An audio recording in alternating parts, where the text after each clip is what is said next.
اعوذ باللہ من الشیطان الرجیم بسم اللہ الرحمن الرحیم الحمد للہ رب العالمین الحمد للہ وحدہ الحمد للہ فاطر السماوات والارض الحمد للہ الذی جعل الظلمات والنور لا الہ الا اللہ وحدہ لا شریک له له الملک وله الحمد وهو على كل شيء قدیر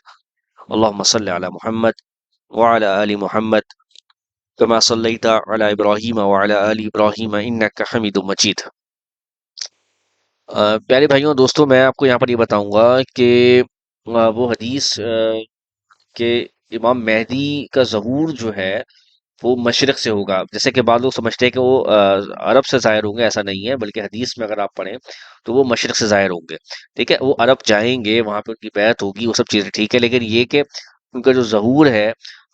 وہ مشرق سے ہوگا۔ اور اس کو آپ دیکھیں، یہاں پر انہوں نے باقاعدہ سنن ابن ماجہ میں ایک باب باندھا ہوا ہے امام مہدی کے ظہور سے متعلق۔ ٹھیک ہے، تو یہاں پر آپ دیکھیں، حدیث ہے کہ نبی صلی اللہ علیہ وسلم نے فرمایا کہ تمہارے ایک خزانے کے پاس، خزانے سے مراد غالباً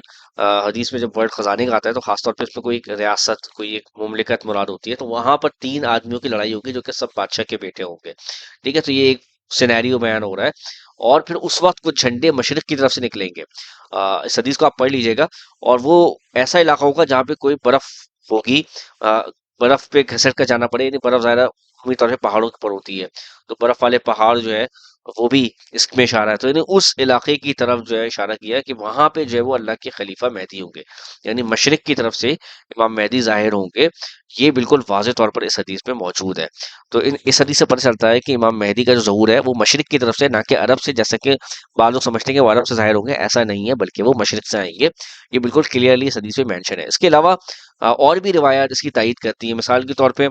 اگر آپ صحیح بخاری، صحیح مسلم حدیث نمبر 7235 میں آپ آئیں، اس میں ایک بات لکھی ہوئی ہے کہ لا الہ الا اللہ عرب اس شر کی وجہ سے ہلاک ہو گیا جو قریب آ پہنچا ہے۔ ٹھیک ہے، اور یاجوج ماجوج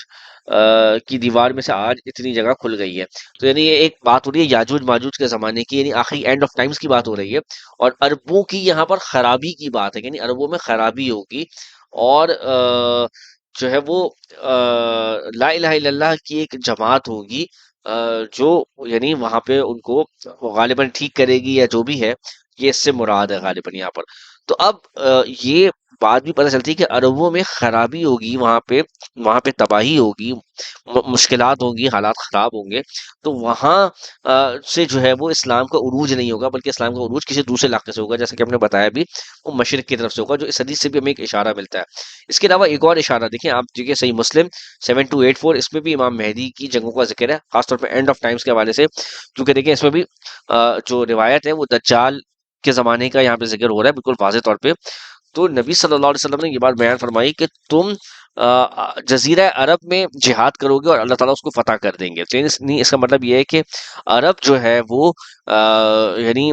مسلمان اسے فتح کریں گے۔ تو اس سے پتہ چلتا ہے کہ مسلمانوں کی جو جماعت ہے وہ عرب کے فتح کرنے سے پہلے موجود ہوگی، تو اس کا مطلب ہے عرب نہیں ہوں گے وہ، جہاں سے وہ اسلام کا عروج ہوگا وہ کوئی اور ہوں گے، عجم کے لوگ ہوں گے، یا غالباً مشرق کے لوگ ہوں گے، جیسا کہ حدیث میں بالکل کلیئرلی موجود ہے کہ وہ مشرق سے نکلیں گے۔ تو غالب یہاں پر بھی واضح ہو جاتی ہے بات کہ جیسے بعض لوگ سمجھتے ہیں کہ امام مہدی عرب سے نکلیں گے، بلکہ ایسا نہیں ہے، بلکہ وہ مشرق سے نکلیں گے۔ تو یہ ہمیں ان روایات سے پتہ چلتا ہے۔ اس کے علاوہ اور بھی بہت سی روایت ہے جس سے ہمیں اس بات کی وضاحت اور دلائل ہمیں معلوم ہوتے ہیں۔ واللہ تعالیٰ عالم، اللہ تعالیٰ بہتر جاننے والے۔